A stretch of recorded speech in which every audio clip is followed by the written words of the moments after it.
ஓம் சக்தி தாயே போற்றி. என் அன்பு குழந்தையே, இன்று உன் தாயானவளிடத்தில் நீ வைத்த வேண்டுதல் பலித்துவிட்டது. ஏன் தெரியுமா? நீண்ட காலமாக இந்த தாயானவளினுடைய அன்பினை நீ முழுமையாக பெற்றுவிட்டாய். என் தங்கமே, என்னுடைய அன்பினை நீ முழுமையாக பெற்றிருப்பதால் மட்டும்தான் இந்த வாக்கினை உன்னால் உணர்ந்து கேட்க முடிகிறது. நீ ஒரு முறை சிந்தித்துப்பார். இந்த அம்மா எப்படி உன் வாழ்க்கைக்குள் நுழைந்தேன், எப்படி உன்னிடத்தில் நாள்தோறும் பேசிக் கொண்டிருக்கின்றேன், நீ எப்படி இந்த தாயானவளிடத்தில் அளவுக்கு அதிகமான அன்பினையும் பக்தியையும் வைத்திருக்கின்றாய் என்றுதான்.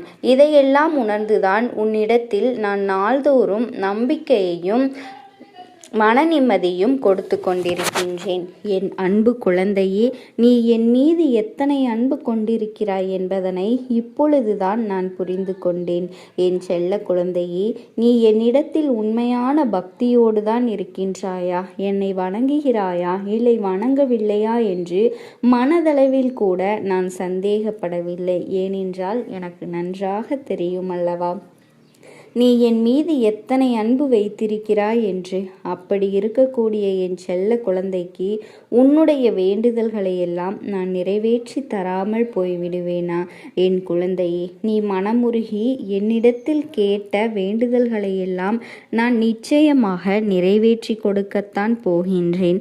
நீ இந்த தாயானவளினிடத்தில் மனமுருகி கேட்டது, மன நிம்மதியோடு உன்னுடைய கஷ்டங்களுக்கு தீர்வினை கேட்டதும், உன்னை காயப்படுத்தியவர்களுக்கான விஷயங்களை தெரிவிப்பதும், உனக்கு தண்டனையை கேட்டதும், உன்னிடத்தில் தவறு செய்தவர்களுக்கான நல்ல பாடத்தினை கேட்டதும், இவை எல்லாவற்றையும் நான் உனக்கு நிறைவேற்றி கொடுக்கத்தான் போகின்றேன். என் அன்பு குழந்தையே, இனி உன்னுடைய வாழ்க்கை நீ ஆசைப்பட்டபடியே நிம்மதியாக சந்தோஷமாக அமையப் போகின்றது. என் குழந்தையே, அதையும் நான் நிச்சயமாக உனக்கு செய்து கொடுக்கத்தான் போகின்றேன். என் குழந்தைகளின் ஆசைகளையெல்லாம் நிறைவேற்றுவதுதானே இந்த தாயானவளினுடைய முதல் கடமையாக இருக்கிறது. அப்படி இருக்கும் பொழுது நான் உன்னுடைய வேண்டுதல்களை எல்லாம் நிறைவேற்றி தராமல் போய்விடுவேனா? என் தங்க பிள்ளையே, நீ இப்பொழுது என்ன மனநிலையில் இருந்தாலுமே உன்னை மீட்டு கொண்டு வர வேண்டியது இந்த அம்மாவினுடைய பொறுப்பாகும். எனவே இந்த தாயானவளினிடத்தில் நான் வைத்த வேண்டுதல்கள் எல்லாம் நிச்சயமாக எனக்கு பலிக்கப் போகின்றது. நாம் கேட்டது எல்லாவற்றையும் அம்மா கொடுத்து விடுவாள் என்ற சந்தோஷத்தை நீ அனுபவிக்கப் போகின்றாய். உன்னுடைய நம்பிக்கையை நான் எப்பொழுதுமே நிச்சயமாக வீணாக்கி விட மாட்டேன். என் செல்ல பிள்ளையே, உன் வாழ்க்கையில் நீ ஒரு புதிய உறவை வரவேற்க தயாராகி கொண்டிருக்கிறாய் என்பதையும் நான் முன்கூட்டியே உனக்கு தெரிவித்து விடுகின்றேன். உனக்கு தெரிந்தவர்களோ தெரியாதவர்களோ ஏற்கனவே அறிமுகமானவர்களோ கூட யாராக வேண்டுமானாலும் இருக்கலாம். ஆனால் உன் வாழ்க்கையில் உனக்கு புதிய உறவு ஒன்று வரப்போவது நிச்சயம். என் அன்பு குழந்தையே, நல்ல உண்மையான உறவுகள் என்னிடத்தில் இல்லை, நல்ல நண்பர்கள் இல்லை. யாரை நம்புவது என்று தெரியாமல் நீ குழம்பி போய் நின்று கொண்டிருந்தாய் அல்லவா? உன்னுடைய தேவைக்கேற்ப உனக்கு ஒரு நல்ல நட்பினையும் நல்ல குடும்ப உறவுகளையும் உண்மையான அன்பினையும் உன்னிடத்தில் கொடுக்கக்கூடிய ஒரு நல்ல துணையையும் உன் வாழ்க்கையில் கிடைக்கும்படி நான் செய்ய போகின்றேன். இனிமேல் நீ செய்ய போகின்ற தொழில் ஏற்கனவே நடத்தி கொண்டிருக்கின்ற தொழிலை விட இன்னும் முன்னேற்றம் அடையவும், உன்னுடைய வேலைகளில் நீ வெற்றி பெறுவதற்கும் அங்கே நீ தயாராகி கொண்டிருக்கின்றாய். நல்ல சூழ்நிலைகள் எல்லாம் அமையப் போகின்றது. என் அன்பு குழந்தைகளே, உங்கள் ஒவ்வொருவரின் வேண்டுதலும் இந்த தாயானவள் நிச்சயமாக நான் நிறைவேற்றி தரத்தான் போகின்றேன்.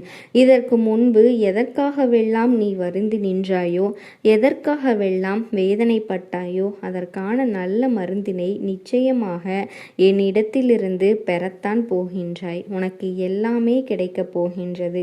அதை உன்னுடைய கைகளிலேயே இந்த தாயானவள் நான் கொண்டு வந்து கொடுக்க போகின்றேன். உன்னுடைய வாழ்க்கையில் நல்ல விஷயங்கள் நடந்த பொழுது நீ நீயாகவே இதையெல்லாம் உணர்ந்து கொள்வாய். என் செல்ல குழந்தையே, இதுவரை உனக்கு எந்தெந்த விஷயங்கள் எல்லாம் கிடைக்காமல் இருந்ததோ, எந்தெந்த விஷயங்கள் எல்லாம் தடைப்பட்டு நின்றதோ, அதையெல்லாம் இனி நடக்க இருக்கின்ற நாட்களில் நீ அடையப் போகின்றாய். இந்த அம்மா மீது நம்பிக்கையை அதிகமாக வைத்துவிட்டாய் அல்லவா? அப்படி இருக்கும் பொழுது இனிமேல் உன் வாழ்க்கையில் நல்ல விஷயங்களை நடத்தி காட்டுவது என்னுடைய முழு பொறுப்பாக மாறியிருக்கின்றது. நான் ஒருபொழுதும் உன்னை கைவிட்டு விடமாட்டேன். என்றும் உன்னுடனே உனக்கு துணையாக இருந்து கொண்டு உன்னை வழிநடத்தி கொண்டு இருப்பேன் என்பதனை நீ மறந்து விடாதே. அது மட்டுமல்ல, உனக்கு வரக்கூடிய பெரிய ஆபத்துகளிலிருந்து உன்னை காப்பாற்றி உன்னுடைய உடல் நலனையும் உன்னுடைய குடும்ப நலனையும் நான் மீட்டெடுக்கப் போகின்றேன். அதுவரையில் உனக்கு பொறுமை என்பது கொஞ்சம் அவசியம். என் தங்க குழந்தையே, நம் அம்மா நமக்கு வாக்கு கொடுத்து விட்டால் இனி நமக்கு எந்த ஒரு விஷயத்திலும் நல்லது நடக்கும் என்பதனை நினைவில் வைத்து கொள்ள வேண்டும். என் அன்பு குழந்தையே, சந்தோஷம் என்பது என்ன தெரியுமா? பிரச்சனை இல்லாமல் வாழ்க்கையை வாழ்வது கிடையாது. எவ்வளவு பிரச்சனைகள் வந்தாலுமே அதையெல்லாம் சமாளித்து அந்த சூழ்நிலைகளை எல்லாம் வெற்றி கொண்டு நிம்மதியாக இருப்பதே உண்மையான சந்தோஷம் என்பதனை நீ புரிந்து கொள்ள வேண்டும். இனி என் செல்ல குழந்தைக்கு நிரந்தரமான சந்தோஷம்தான் வாழ்க்கையில் அமையப் போகிறது. இனி எத்தனை கஷ்டங்கள் வந்தாலும், எத்தனை துயரங்கள் வந்தாலும் அதையெல்லாம் மிக எளிமையாக கடந்து வரவும் ஜெயித்து வரவும் அத்தனை திறன்களையும் நான் உனக்கு கொடுக்க போகின்றேன். உன் வாழ்க்கையில் உனக்கு மிகப்பெரிய நம்பிக்கையையும் துணிச்சலையும் தைரியத்தையும் இந்த தாயானவள் நான் கொண்டு வந்து கொடுக்க போகின்றேன். அது மட்டுமல்ல, நீ இன்னொரு விஷயத்தையும் உனக்குள்ளே பழகிக்கொள்ள வேண்டும். அது என்ன தெரியுமா? உன்னிடத்திலே புன்னகையும் மௌனத்தையும் நீ எப்பொழுதுமே வைத்திருக்க வேண்டும். ஏனென்றால் பல பிரச்சனைகளை எல்லாம் கடந்து நீ எப்பொழுதும் வருவதற்கு இந்த இரண்டுமே உனக்கு ஆயுதங்களாக பயன்பட போகின்றது. என் அன்பு குழந்தையே, உன்னுடைய அழகான புன்னகை என்பது பல பிரச்சனைகளை உனக்கு தீர்த்து வைக்கும். அதே சமயத்தில் உன்னுடைய மௌனம் என்பது பல பிரச்சனைகளை உனக்கு மீண்டும் வராமல் தடுத்துவிடும். சரியான இடத்தில் நீ சிரித்து விட்டாலே சில பிரச்சனைகள் எல்லாம் காணாமல் போய்விடும். உன் முகத்தில் இருக்கின்ற அழகான புன்னகை எல்லாம் ஒட்டுமொத்த மனநிலையும் மாற்றிவிடும். அதனால் பிரச்சனைகள் எளிதில் முடிந்து விடுவதற்கு வாய்ப்புகள் இருக்கின்றது. அதே சமயத்தில் உன்னுடைய மௌனத்தையும் பலரினுடைய பிரச்சனைகளை சமாளிப்பதற்கும் அந்த பிரச்சனைகள் உன்னை நோக்கி வரவிடாமல் தடுப்பதற்கும் உன்னை சோதித்து பார்ப்பவர்களுக்கும் உன்னை கோபமடைய செய்தவர்களுக்கும் எல்லாவற்றையும் தாண்டி நீ உன்னுடைய வேலை என்னவோ அதை மட்டுமே நீ செய்து கொண்டிருக்க வேண்டும். என் குழந்தையே, அதனை நீ மௌனமாக கடந்து சென்று விட்டாலே எப்பேற்பட்ட கஷ்டங்களும் உன் அருகில் வந்து நிற்பதற்கு கூட சக்தி இல்லாமல் வலுவிழந்து போகும். அதனால் இந்த இரண்டையும் எப்பொழுதும் வாழ்க்கையில் நீ பயன்படுத்த வேண்டும் என்பதனை மறந்துவிடாதே. என் செல்ல குழந்தையே, இந்த வாழ்க்கையில் வெற்றியும் தோல்வியும் யாருக்கும் நிரந்தரம் கிடையாது. ஆனால் இந்த வாழ்க்கையை யாரெல்லாம் நன்றாக வாழ வேண்டும் என்று நினைக்கின்றார்களோ அவர்களுக்கு போராட்டங்கள் அதிகமாகத்தான் இருக்கும். அந்த போராட்டம் நல்லபடியாக முடிய வேண்டும் என்றால் அதில் வெற்றி கிடைக்க வேண்டும் அல்லவா? அப்படிப்பட்ட வெற்றிதான் இனி உனக்கு கிடைக்கப் போகின்றது. உன்னுடைய போராட்டங்கள் எல்லாம் நல்லபடியாக முடிய போகின்றது. இனிமேல் நீ வெற்றி படிக்கட்டில் ஏறப் போகின்றாய். ஒவ்வொரு படியையும் கடந்து நீ உனக்கான வெற்றியை அடைந்து உச்சத்தில் அமரப்போகிறாய் என்பதனை மறந்துவிடாதே. என் செல்ல குழந்தையே, இதுவரை வாழ்க்கையில் எதையெல்லாம் நீ தேடி சென்றாயோ அதுவெல்லாம் இனி உன்னை தேடி வரப்போகின்றது. நீ எதிர்பார்த்ததை போலவே உன்னுடைய வாழ்க்கை இனி அமையத்தான் போகின்றது. இது இந்த அம்மாவினுடைய பொறுப்பு. இதனை நீ மறந்து விடாதே.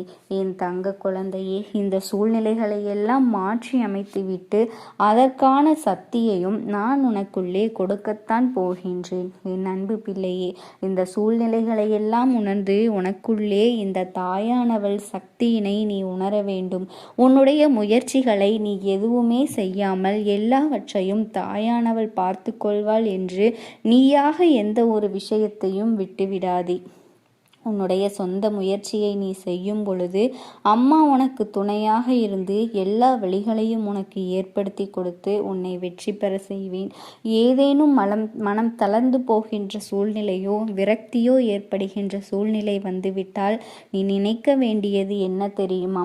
இந்த அம்மாவை நினைத்து கொண்டு என்னால் முடியும், என்னால் இந்த விஷயத்தை செய்ய முடியவில்லை என்றால் யாராலும் செய்ய முடியாது, என் அம்மா துணையாக இருக்கிறாள் என்று நீ நினைத்துவிட்டு வேறு வேலையை பார்க்க வேண்டும். அந்த தன்னம்பிக்கை உனக்கு ஓம் சக்தி தாயே போற்றி. என் அன்பு குழந்தையே, உன் வீட்டை தேடி அதிர்ஷ்டம் வர வைப்பதற்கு நீ பயன்படுத்த போகும் பொருள் பற்றி உனக்கு சொல்ல போகின்றேன்.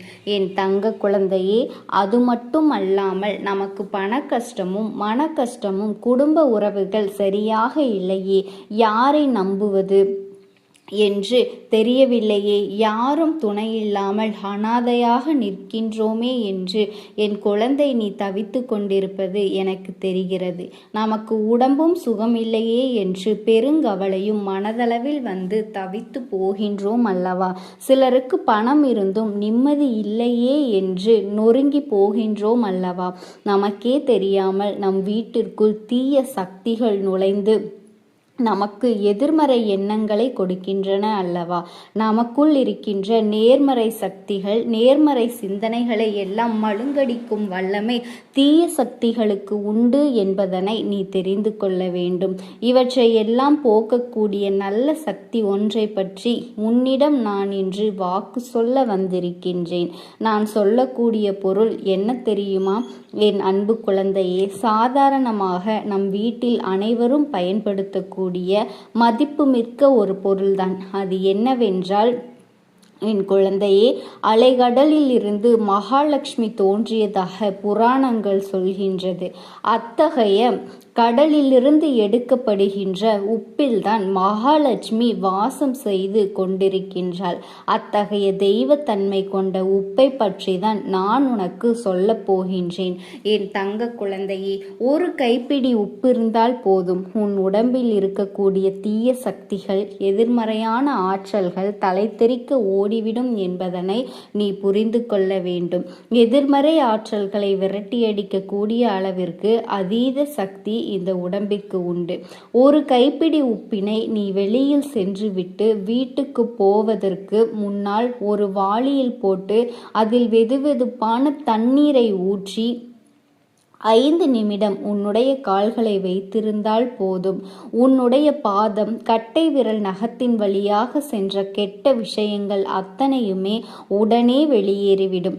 இப்படி உப்பு நீரில் கால் வைத்திருந்தால் என் தங்க குழந்தையை, எதிர்மறை ஆற்றல்கள் அதன் சக்தியை பொறுக்க முடியாமல் நம் உடலை விட்டு வெளியே சென்றுவிடும். இதனால் நமக்கு வரக்கூடிய பிரச்சனைகள் வீட்டு வாசலிலேயே நின்றுவிடும். என் தங்க குழந்தையை, ஒரு கைப்பிடி அளவிற்கு உப்பை ஒரு டம்ளரில் போட்டு அதில் 3/4 பாகம் அளவிற்கு தண்ணீர் ஊற்றி வீட்டின் தென்மேற்கு மூலையில் வைக்க வேண்டும். இதை வீட்டில் மட்டுமல்லாமல் தொழில் செய்பவர்கள் கடைகளிலும் வைத்து கொள்ளலாம், அல்லது வியாபாரம் செய்யும் தலங்களில், தொழில் செய்யும் இடங்கள் எங்கு இருந்தாலுமே அங்கு வேண்டுமானால் நீங்கள் இதை வைத்து கொள்ளலாம். இப்படி செய்வதன் மூலமாக பணவரவு அதிகரிக்கும், செல்வ வளம் உண்டாகும், துஷ்ட சக்திகள் விலகும் என்பதனை நீ புரிந்து கொள்ள வேண்டும். என் அன்பு குழந்தையே, இந்த அம்மா சொல்லக்கூடிய அனைத்துமே உன்னுடைய வாழ்க்கையில் இனி வரப்போகின்றது என்பதனை மறந்துவிடாதே.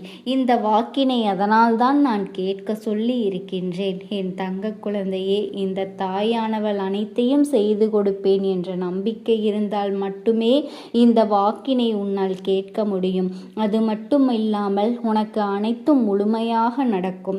என் மேல் நம்பிக்கை இல்லாமல் அவநம்பிக்கை உண்டு. இந்த பதிவினை கேட்டால் மட்டும் உன் வாழ்க்கை மாறிவிடுமா என்று நீ அலட்சியமாக நினைப்பவர்களுக்கு அவர்கள் எண்ணம் போலவே வாழ்க்கை அமையும்.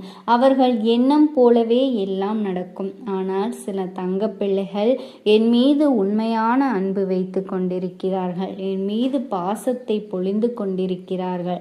அவர்களுக்குத்தான் இந்த தாயானவளினுடைய வாக்கு என்பதனை தெரியப்படுத்துகிறேன். அதனால் என்னுடைய வாக்கினை கேட்க தயாராக இருக்கக்கூடிய தங்கப்பிள்ளைகள் ஓம் சக்தி தாயே போற்றி போற்றி என்று மனதிற்குள் மனதார நீ நினைத்துக்கொள். என்னுடைய அன்பும் ஆசீர்வாதங்களும் அனைத்து என் தங்க பிள்ளைகளுக்கும் இன்று இரவு அவர்கள் எனக்காக ஏற்றக்கூடிய தீபத்தில் காட்சி கொடுப்பேன். இது என்னுடைய சத்திய வாக்கு. என்னுடைய தங்க பிள்ளைகள் சிலர் அதிகமாக அழுகிறார்கள். காரணம் என்னவென்றால், ஒரு சில நபரால் என் பிள்ளைகள் ஏமாற்றம் அடைந்திருக்கின்றார்கள். இந்த ஏமாற்றத்தை தாங்கிக் கொள்ள முடியாமல் என் வாழ்க்கையில் மட்டும் ஏன் இப்படிப்பட்ட சோதனைகள் எல்லாம் நடந்து கொண்டிருக்கிறது, இவர்களை எல்லாம் நம்பி நம்பி இவ்வளவு நாட்கள் ஏமாந்து விட்டேனே. ஆரம்ப காலகட்டத்தில் என்னுடைய வாழ்க்கை என்ற பொறுப்பை அவரிடத்திலேதான் ஒப்படைத்தேன். ஆனால் அவரும் என்னுடைய வாழ்க்கையை பொறுப்பாக பார்த்து கொள்வேன் என்று அவ்வளவு அன்பான வார்த்தைகளை பேசினார். இப்பொழுது ஒரு சில நபரால் என்னுடைய உறவானது என்னிடத்திலே இல்லை. என் தங்க பிள்ளையின் ஏமாற்றத்தை தாங்கிக் கொள்ள முடியாமலும் உறவு பிரிதலை தாங்கிக் கொள்ள முடியாமலும் ஒவ்வொரு நாட்களும் என் தங்கமே நீ மனதிற்குள் குமரி அழுது கொண்டிருக்கின்றாய் அல்லவா என் அன்பு பிள்ளையே. இதற்காக இந்த அம்மா ஒரு நாளும் ஒரு முடிவினை எடுத்து விட்டேன். நீ முழுமையாக இந்த உறவினை நேசித்து விட்டாய். அவர்கள்தான் வேண்டும் என்று இப்பொழுது அழுது கொண்டிருக்கின்றாய். ஆனால் அம்மா உனக்காக ஒரு முடிவை எடுத்து விட்டேன். என் தங்க பிள்ளையே, நீ கேட்ட வாழ்க்கையை உனக்கு நான் கொடுக்கலாம் என்று முடிவு செய்திருக்கின்றேன். ஆனால் என் செல்ல குழந்தையே, இதற்காக ஒரு சிறு காரியத்தை நீ செய்ய வேண்டி இருக்கிறது. அது என்ன தெரியுமா? அம்மா சொல்வதை கவனமாக கேட்க வேண்டும். முதலில் நீ தைரியமாக இருக்க வேண்டும். இதை தெரிந்து கொள். அளவே கூடாது. மனதளவில் உடைந்து நொறுங்கி போய் இருக்கின்றாய். ஒவ்வொரு தருணமும் அம்மா என் வாழ்க்கை மாறாது போலவே, அம்மா இப்படியே தான் என் வாழ்க்கையில் நல்லதே நடக்காதா? என் வாழ்க்கையை மரண வலியோடு நான் தனிமையில் அனுபவித்து கொண்டிருக்கின்றேன். இந்த துன்பங்கள் எனக்கு எதுவுமே மாறாதா என்று என் குழந்தை எப்பொழுதுமே அழுது புலம்பிக் கொண்டிருக்கின்றாய். என் அன்பு குழந்தையே, அப்படி உன்னுடைய நாவினால் ஒரு பொழுதும் நீ சொல்லக்கூடாது. நீ என்ன சொல்கிறாயோ அதுதான் உன்னுடைய வாழ்க்கையிலும் நடக்கும் என் தங்கமே. இனி ஒரு பொழுதுமே எதிர்மறையாக நீ நினைக்கவும் கூடாது. எதிர்மறையான வார்த்தைகளையும் உனக்குள்ளே பேசிக்கொள்ளவும் கூடாது. முதலில் இது போன்று நீ புலம்புவதையெல்லாம் நிறுத்தி கொள்ள வேண்டும். என் தங்க குழந்தையே, இன்றிலிருந்து ஒரு முடிவை நீ உறுதியாக எடுத்துக்கொள்ள வேண்டும். இந்த தாயானவள் இதனை நான் உனக்கு சத்திய வாக்காக சொல்கிறேன். இன்றைய தினத்திலிருந்து எண்ணி ஒரு வாரத்திற்கு அதிகாலையிலும் அல்லது மாலை நேரத்திலும் என்னை வழிபடும் பொழுது உன் நாவினால் நீ இதை சொல்ல வேண்டும். அது உனக்கு ஒரு வாரத்திலேயே நான் நடத்தி கொடுப்பேன் என்பதனை நீ முழுமையாக நம்ப வேண்டும். என் குழந்தையே, எதை என்னிடத்தில் நீ சொல்கிறாயோ அதை நான் நிச்சயமாக உனக்கு நிறைவேற்றி கொடுப்பேன். வாழ்க்கையில் அதை உனக்கு நிரந்தரமாக இருக்கச் செய்வேன் என்பதனை நீ மறந்து விடாதே. இனி வரக்கூடிய நாட்களில் எனக்கு எல்லா நல்லதும் நடக்க வேண்டும் என்று, என் வாழ்க்கை எனக்கு நிச்சயமாக திரும்ப கிடைக்க வேண்டும் என்று மனதார வேண்டு. நிச்சயமாக உனக்கு